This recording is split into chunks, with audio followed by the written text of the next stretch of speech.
اعوذ باللہ من الشیطان الرجیم۔ اللہ کی پناہ مانگتا ہوں میں شیطان مردود سے۔ بسم اللہ الرحمن الرحیم۔ اللہ کے نام سے شروع جو نہایت مہربان رحمت والا ہے۔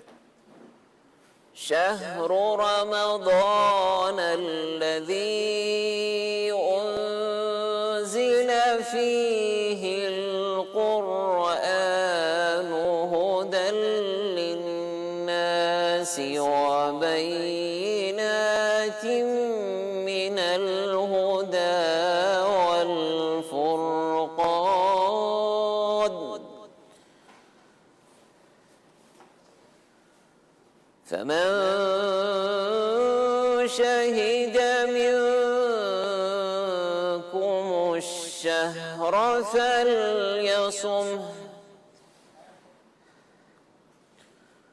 ومن كان مريضا أو على سفر فعدة من أيام أخر، يريد الله بكم اليسر ولا يريد بكم العسر ولتكملوا العدة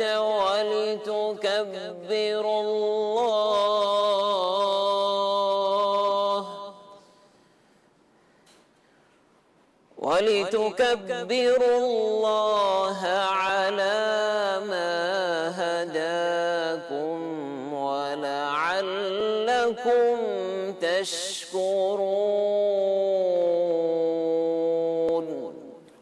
آسان ترجمہ قرآن کنز العرفان۔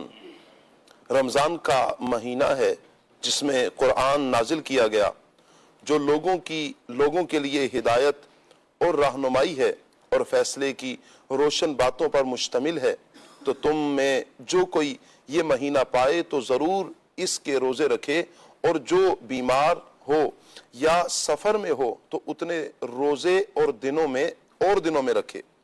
اللہ تم پر آسانی چاہتا ہے اور تم پر دشواری نہیں چاہتا، اور یہ آسانیاں اس لیے ہیں تاکہ تم روزوں کی تعداد پوری کر لو، اور تاکہ تم اس بات پر اللہ کی بڑائی بیان کرو کہ اس نے تمہیں ہدایت دی، اور تاکہ تم شکر گزار بن جاؤ۔ تفسیر تعلیم القرآن۔ اس آیت میں ماہ رمضان کی عظمت و فضیلت کو بیان کیا گیا ہے کہ گنتی کے وہ چند دن رمضان کا مہینہ ہے جس کی شب قدر میں لوح محفوظ سے آسمان دنیا کے ایک مقدس مقام بیت العزت پر قرآن پاک نازل کیا گیا۔ قرآن مجید لوگوں کو گمراہی سے راہ حق کی طرف ہدایت دینے والا، سچے احکام کی طرف رہنمائی کرنے والی آیتوں اور حق و باطل کے درمیان فرق کرنے والی باتوں پر مشتمل ہے۔ یہ مہینہ دیکھنا جسے نصیب ہو تو وہ ضرور اس کے روزے رکھے، البتہ جو بیمار یا مسافر روزہ نہ رکھے تو وہ دوسرے دنوں میں قضا کر لے۔ اللہ تعالیٰ تم پر آسانی چاہتا ہے، یہ دشواری نہیں چاہتا۔ قضا روزے رکھنے کی آسانی اس لیے ہے تاکہ تم روزوں کی تعداد 29 یا 30 دن پوری کر لو، اور تعداد پوری کرتے وقت تم اللہ تعالیٰ کی بڑائی بیان کرو کہ اس نے اپنے دین کے طریقوں کی طرف تمہاری رہنمائی کی، اور تاکہ تم اللہ تعالیٰ کے شکر گزار ہو جاؤ۔ اہم باتیں۔ نمبر 1، بیت العزت سے وقتاً فوقتاً حکمت کے مطابق اللہ تعالیٰ کے حکم سے جبریل امین علیہ السلام قرآن لاتے رہے، اور یہ نزول 23 سال کے عرصے میں پورا ہوا۔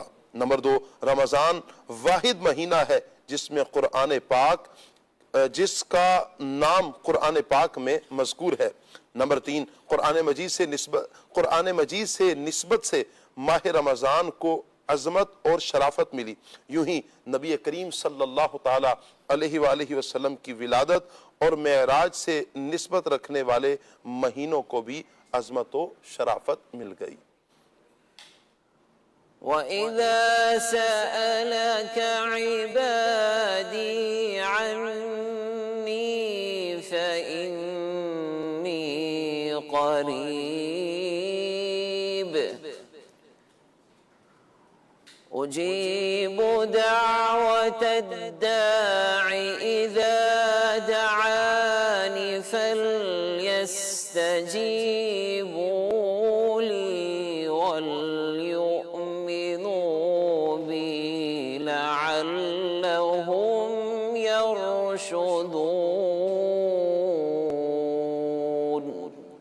آسان ترجمہ قرآن کنز العرفان۔ اور اے حبیب، جب تم سے میرے بندے میرے بارے میں سوال کریں تو بے شک میں نزدیک ہوں، میں دعا کرنے والے کی دعا قبول کرتا ہوں۔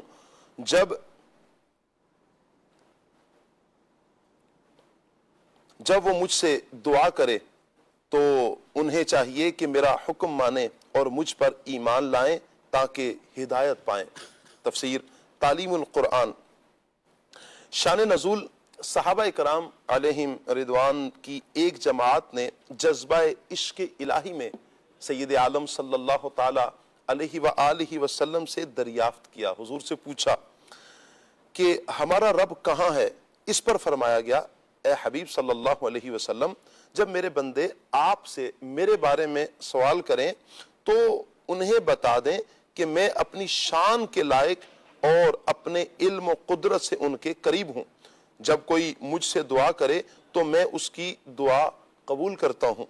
انہیں چاہیے کہ میرا حکم مانیں اور ایمان پر ثابت قدم رہیں تاکہ وہ دین و دنیا کی بھلائیوں کی طرف ہدایت پائیں۔ اہم باتیں۔ نمبر 1، اللہ تعالی مکان اور جگہ سے پاک ہے، اس کا قرب اس کی شان کے لائق ہے اور وہ اپنے علم و قدرت سے ہمارے قریب ہے۔ نمبر 2، دعا کا معنی ہے اپنی حاجت پیش کرنا اور قبولیت کا معنی ہے کہ اللہ تعالیٰ اپنے بندے کی دعا پر لبیک یا عبدی فرماتا ہے۔ وَإِذَا سَأَلَكَ عِبَادِي عَنِّي فَإِنِّي قَرِيبٌ أُجِيبُ دَعْوَةَ الدَّاعِ إِذَا دَعَانِ فَلْيَسْتَجِيبُوا لِي وَلْيُؤْمِنُوا بِي لَعَلَّهُمْ يَرْشُدُونَ۔